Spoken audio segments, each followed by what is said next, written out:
Hello. Today I want to talk about another classic paper in strategy. This is C.K. Prahalad and Gary Hamel's The Core Competence of the Corporation from 1990. This paper is part of a move by some strategy thinkers to look inside the firm to understand where competitive advantage comes from. In many ways, this article straddles two streams of thinking within this resource-based view of strategy. On the one hand, it recognises the importance of the resources the firm possesses, or in Prahalad and Hamel's case, the bundles of resources.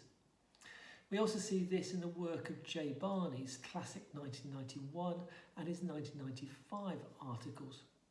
However, it also picks up the dynamic capabilities perspective that suggests that advantage comes from the consistent way you manage and develop the firm's resources.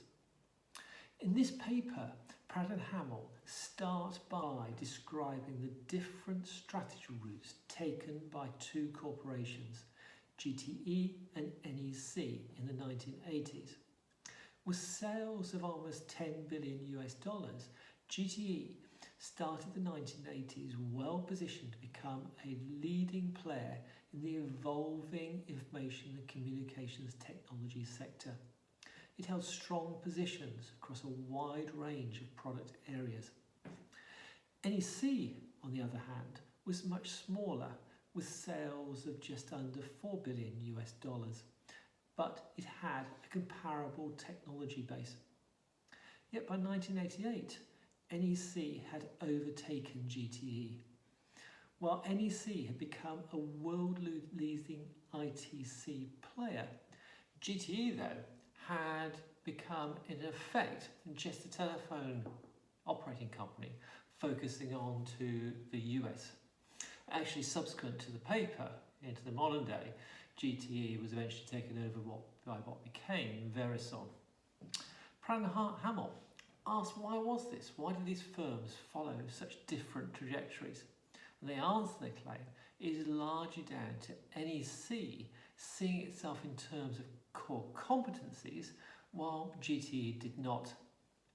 So that is, seeing themselves as a portfolio of competencies and not a portfolio of businesses chasing specific positions in each market. In the face of variable business conditions and rapidly changing boundaries, what Prahalad and Hamel are saying here is that firms need to rethink the way in which they go about strategy. So rather than fixing on unique positions in markets, concentrating on having a clear strategic intent for the future and a strategic architecture that mobilises the core competencies the firm possesses. Now, the rest of the paper then goes on to explore two aspects of this thinking. Firstly, in terms of what are core competencies, where we see here a parallel route to what Barney talks about, and then in the other parts of the paper talks about that organisational approach an organisation needs to take to put in place this sort of thinking. Prahalad and Hamel first clarify what is not a competency. Now, we're not talking about products here, or even the components or sub-assemblies, the core products as Prahalad describe it. They're also not talking about a strategy of the firm. That's what you do with the core competency the firm possesses. Nor are they talking about the benefits of economies of scope, so sharing activities to service across the firm. Now, instead, they want us to look much deeper into the very roots of the firm. What does it possess that imbues it with a unique functionality and then flows into those products and services to make them successful and get customers to buy them? Now, they define core competencies as the collective learning in the organisation, how it coordinates diverse production skills and integrates streams of technologies in the firm. So what they're describing here are discrete packets or bundles of resources that are working together. So know-how, technology, production skills, all integrated together as a competency. We give the example of Sony and say it has a core competency in miniaturization that gives that company a unique advantage. And they highlight that that competency is made up of, yes, know-how in miniaturization, the knowledge, but also microprocessor design expertise, management skills, market understanding, not to mention the tangible assets and the human resources it has to make that all happen. That miniaturization competency then flows into many of the products that Sony manufactures and then sells to the various markets that it is in. Now, a difficulty people have when looking at competencies is how to identify them among all the various resources and possible bundles of resources a firm may have. Here, Prahalad and Hamel offer some useful advice on 3 tests that can be used. Perhaps a better word might be criteria, so as not to get mixed up with Barney's, Vriro or Rin test. So the first criteria is, does the competency provide potential access to a wide variety of markets?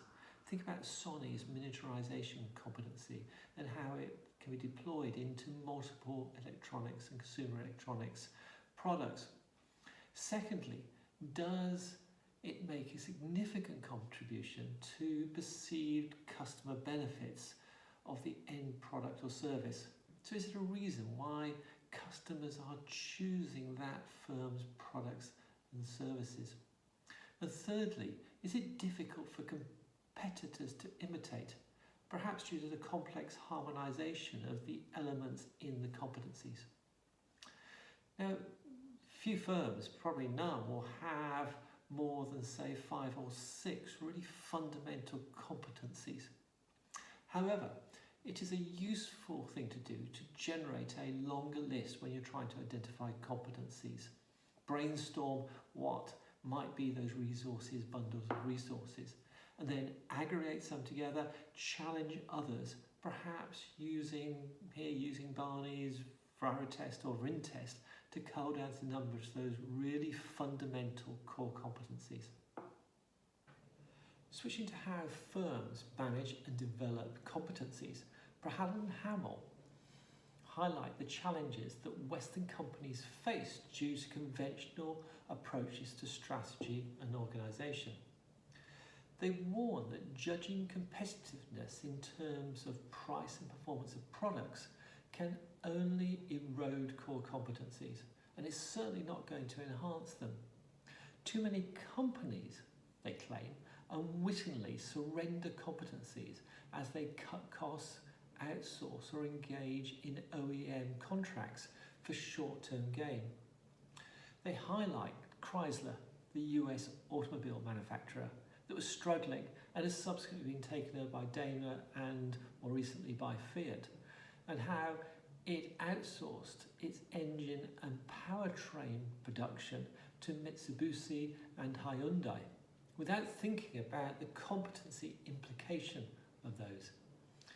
Prahalad and Hamel claim that resulted in the firm becoming hollowed out and running out of new product ideas that could have turned the fortune of that company around. They contrast that to Honda, who saw that same area as being a critical part of a car's function, and so pooled engine expertise, and so delivered success despite a much lower spend on R&D compared to many of its rivals.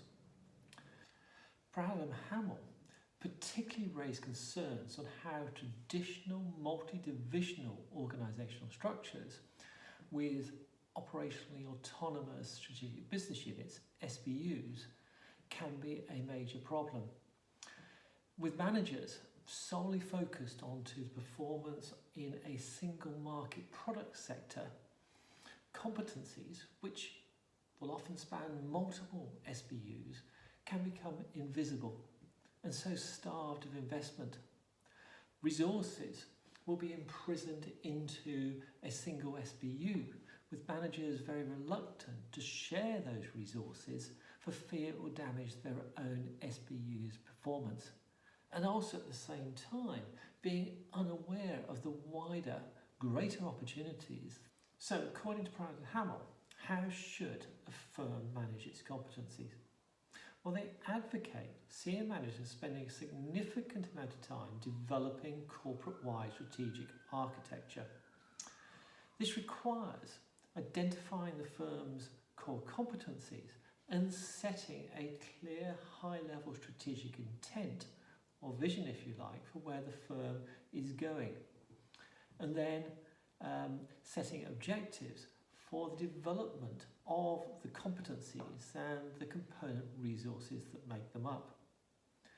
Now, Prahalad and Hamel point out that the architecture to achieve that is going to differ from firm to firm, but common to that is organising the business around its competencies.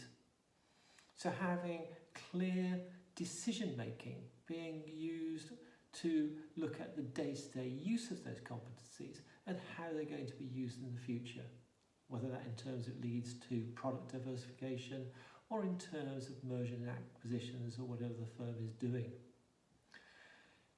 It also means that firms need to put in place a clear allocation process for those competencies and resources. So treating the same way as you would financial capital, looking at where those competencies can be deployed to gain maximum advantage for the business, and also where they need to be withdrawn, where they're not attracting benefits that they could elsewhere in the organisation. Now, to encourage that, you need sharing across the business, that avoiding competencies being trapped in particular SBUs. And for that, you need to think about the culture of the organisation and also about HR processes and the way in which people are encouraged to share and move around the organisation with those competencies. Successful organisations, when working with competencies, will put in place changes to their reward systems. They'll set up career structures that encourage people to commit to competencies rather than to particular SBUs. And they will use cross-functional and cross-organisational projects to deliver to particular opportunities. So the focus is on sharing and on the community of the organisation and its overall success.